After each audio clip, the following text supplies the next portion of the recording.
Good morning, all the students. I'm Shivam Saxena, your social science teacher. Today, in this module, we will revise the chapter that is chapter number 3, Nationalism in India. Under this chapter, we have discussed a lot of topics, and today we will take one topic and one in a very short we revise each and every topic. The first topic of this chapter is the First World War created a new economic and political situation in India.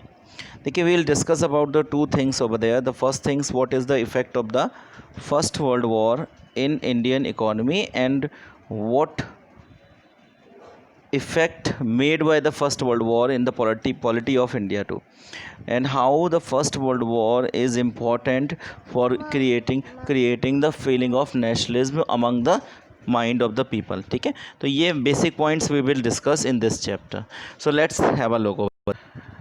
So the few things which was being made in India by the British does create the feelings of the nationalism in the mind of the people.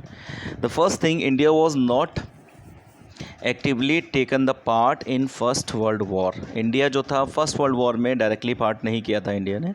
Under that time India was under the capture of British, यानी under control था India British के. कब? जब first world war हुआ था. British was taken the part in the first world war. देखिए, कोई भी वॉर होती है तो उस टाइम में इकोनॉमिक क्राइसिस होती ही होती है.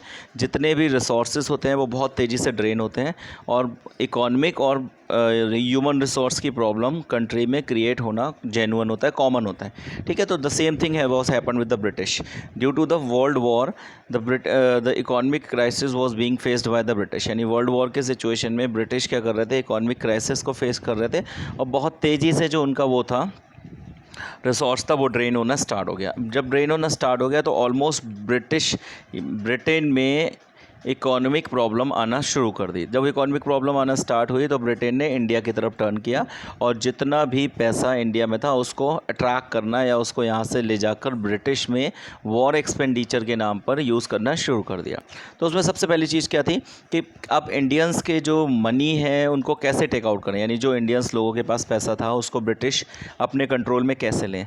तो जब ब्रिटिश की यहाँ गवर्निंग बॉडी थी तो ब्रिटिश ने कुछ ऐसे रूल्स बनाए जिससे मैक्सिमम टैक्स ब्रिटिश को मिले.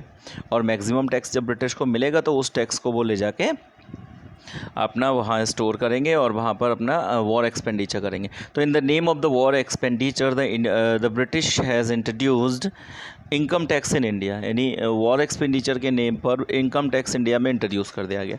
तो जिन लोगों के पास पैसा था वो इनकम के फॉर्म में ब्रिटिश इनकम टैक्स के फॉर्म में ब्रिटिश ले लेते थे उनसे. ठीक है, इसके अलावा जो कस्टम ड्यूटी थी उसको बढ़ा दिया गया. इसके अलावा जो देखिए price of the essential goods double during the war period. War expenditure एक नाम देते थे और उस नाम की वजह से बहुत सारे प्रोविज़न कर दिए जाते थे. उन प्रोविज़न में नंबर 1 प्रोविज़न जैसा था वो ये था कि इनकम टैक्स को इंट्रोड्यूस कर दिया. अब जिसकी हाई इनकम होती थी वो अपनी इनकम को के बदले में टैक्स देता था. इसके अलावा जो इंपोर्ट एक्सपोर्ट ड्यूटी जिसको कस्टम ड्यूटी बोलते थे उसको बढ़ा दिया गया. इसके अलावा जो एसेंशियल चीज़ें होती थी जैसे फूड आइटम है और बेसिक क्लोथ्स हैं, अदर थिंग्स जो एसेंशियल आइटम्स होते थे उनके प्राइस को डबल कर दिया गया, क्योंकि ये वो सारी चीज़ें थी जिससे ब्रिटिश इंडिया की इकोनॉमी को ले सकते थे और इंडिया से पैसा कमा सकते थे. तो ये सारी चीज़ें करके ब्रिटिश इंडिया से बहुत सारा पैसा ले जाते थे और उस पैसे को वो किस में लगाते थे? वर्ल्ड वॉर में. ठीक है, ये तो इकोनॉमिक क्राइसिस की प्रॉब्लम को रिजॉल्व करना था. अब इस केसेस में क्या होता था कि जो इंडिया की इकोनॉमी थी या इंडिया का जो पैसा था वो धीरे धीरे ड्रेन होना शुरू हो गया और इंडिया में इकोनॉमिक क्राइसिस की सिचुएशन भी स्टार्ट हो गई, क्योंकि यहाँ का मैक्सिमम पैसा जो था वो ब्रिटेन पहुँच जाता था और वहाँ पर जाके वो वॉर एक्सपेंडिचर के नाम पर उसको यूज़ करते थे. नेक्स्ट बात आती है ह्यूमन रिसोर्स की. अब जब वॉर हो रही है तो number of soldiers has been shoot out. बहुत ज़्यादा मात्रा में सोल्जर्स जो थे वो मर गए. तो उस केसेस में सोल्जर्स की रिक्वायरमेंट थी तो इंडिया में उन्होंने ब्रिटिश ने फोर्स रिक्रूटमेंट करना शुरू कर दिया. अब फोर्स रिक्रूटमेंट का केस क्या होता था कि ब्रिटेन जो होते थे इंडियंस को ज़बरदस्ती रिक्रूट करते थे और रिक्रूट करके आर्मी में फ़ाइटिंग के लिए भेज देते थे. तो ये सेकेंड प्रॉब्लम इंडियन को फेस करना पड़ा. उसी टाइम पर एक और बड़ी सी नेचुरल डिज़ास्टर भी इंडिया में हो गया कि जो क्रॉप थी वो फेल हो गई और एक एपिडेमिक हुआ जिसमें मिलियंस ऑफ द पीपल्स की लाइफ चली गई. जब इतना सब इंडियंस के सामने हो गया तो they start thinking that the British is not capable. और उसके बावजूद भी कुछ इंडियंस ऐसे थे जो शांत थे कि आगे कंडीशन सुधर जाएगी, लेकिन वॉर ओवर एंड होने के बाद भी कंडीशन नहीं सुधरी और वो उसी सिचुएशन में रहे. तो उन्होंने क्या किया तो उन लोगों ने क्या किया, ब्रिटिश के अगेंस्ट एक पूरे का पूरा अगेंस्ट पॉलिसी बनाना स्टार्ट कर दी और लोगों के माइंड में जो फीलिंग आना स्टार्ट हो गई, that is called the feeling of nationalism. इससे पहले कोई भी नेशनलिज्म की फीलिंग किसी के माइंड में नहीं थी। अब हम क्वेश्चन पढ़ेंगे व्हाट इज़ नेशनलिज्म। तो एग्जैक्टली जब हम नेशनलिज्म की बात करते हैं तो if you are having a moral feeling about your nations, you want to save your nations, you want to do something for your nations, you want to sacrifice your life, money for your nations, so that is called the nationalism feeling। Nationalism की feeling जो है, राष्ट्रीयकरण की feeling जो होती है, वो इसको बोलते हैं। ठीक है, तो पहले क्या होता था, इम्पीरियलिज्म होता था कि एक राजा हुआ करता था स्टेट का, और उस स्टेट का राजा केवल अपने स्टेट्स के लोगों को देखता था और राजा और प्रजा के बीच में एक रिलेशन होता था। ठीक है, राजा का काम प्रजा की सेवा करना होता था, ये जनरली कहा जाता था। एक राजा दूसरे राजा पर अटैक करता था, उसके एरिया को अपने में कब्जा के अपना एरिया बढ़ाता था, दैट वाज इम्पीरियलिज्म। अब जो लोगों के माइंड में फीलिंग शुरू हुई वो थी नेशनलिज्म की। तो नेशनलिज्म की फीलिंग शुरू होने की, क्योंकि अब लोग चाहते थे कि पूरा देश एक हो जाए और एक होकर इन ब्रिटिश को यहाँ से भगा दे, तो that was the feeling of nationalism. तो उसके लिए क्या हुआ, जो इंडियन इंडिपेंडेंस मूवमेंट्स था, और आप जो कह सकते हैं जो इंडियन का इंडिपेंडेंस मूवमेंट था, उसको लीड करने के लिए सबसे इम्पॉर्टेंट फीलिंग थी नेशनलिज्म की। अब देखिए, एक बहुत इंपॉर्टेंट चीज़ होती है, अगर आप किसी भी चीज़ को लीड करेंगे तो यू नीड अ लीडर। यानी जब तक आपके पास कोई भी लीडर नहीं है तब तक आप किसी भी चीज़ को लीड नहीं कर सकते हैं। यानी आपको लीड करने के लिए एक लीडर की ज़रूरत पड़ती है। तो ये जितनी भी नेशनलिज्म की फीलिंग थी वो 1947 से पहले की ही फीलिंग हुआ करती थी। इसके बाद किसी के माइंड में कोई जनरली फीलिंग्स नहीं थी, क्योंकि हमारा देश जो था वो आज़ाद हो गया था। अब जो इंडिया में नेशनलिज्म की फीलिंग जनरली आई, उनको लाने वाले जो थे वो गांधी जी थे। देखिए, सबसे इम्पॉर्टेंट चीज़ थी कि exactly what the means of satyagraha and how we can achieve our nations in a proper order, that was the exact feeling and that has been shown by the Gandhi ji only. In 1915 the Gandhi ji came to India. यानी 1915 में Gandhi ji India आए थे, और India आने के बाद उन्होंने लोगों की कंडीशन को देखा, और देखने के बाद उन्होंने क्या किया, नेशनलिस्टिक फीलिंग को डेवलप कराना शुरू कर दिया और लोगों को एक नया तरीका बताना स्टार्ट किया कि ये करके आप अपने देश को आज़ाद करा सकते हो, खुद को एक नेशन बना सकते हो। अब तो गांधी जी ने जो सजेस्ट किया था, वो जो रास्ता था वो था सत्याग्रह का। तो सत्याग्रह का लिटरली मीन्स क्या होता था, holdings on the truth and truth force. यानी विदाउट वायलेंस, अगर आप सच के लिए लड़ेंगे तो आपकी जीत होगी ही।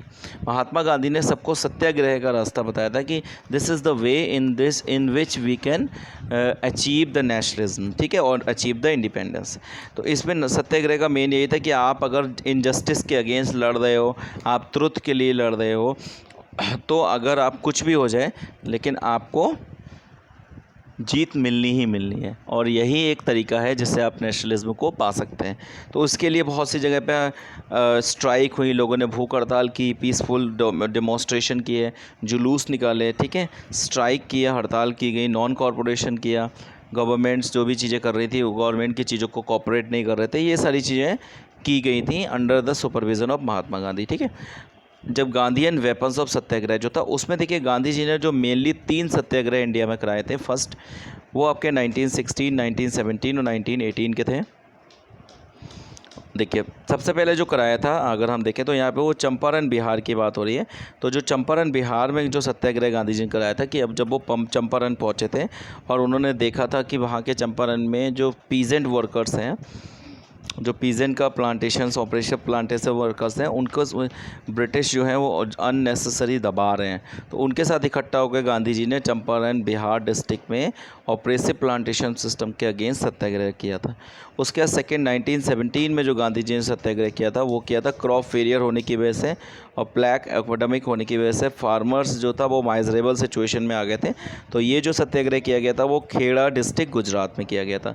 सो they start a movement under the Gandhiji's leadership which demanded the reduction of the revenue।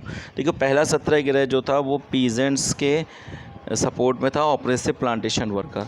जो प्लांटेशन वर्कर्स थे उनको जो दबाया जाता था, उनसे उनसे ज़्यादा काम कराया जाता था, उसके अगेंस्ट था। जो दूसरा सत्याग्रह था वो किसके अगेंस्ट था? वो आपका जो खेड़ा डिस्ट्रिक्ट गुजरात के लोग थे, जिसमें लगान करके एक इशू होता था। क्रॉप फेल होने की वजह से वो लगान नहीं दे पा रहे थे, तो उसके सलूशन के लिए किया गया था। और तीसरा जो था वो आपका कॉटन मिल वर्कर्स अहमदाबाद में किया गया था। तो ये 3 सत्याग्रह महात्मा गांधी ने किए थे। ठीक है, ओके। और in the next video will discuss about the further portion of this particular chapter. Thank you very much.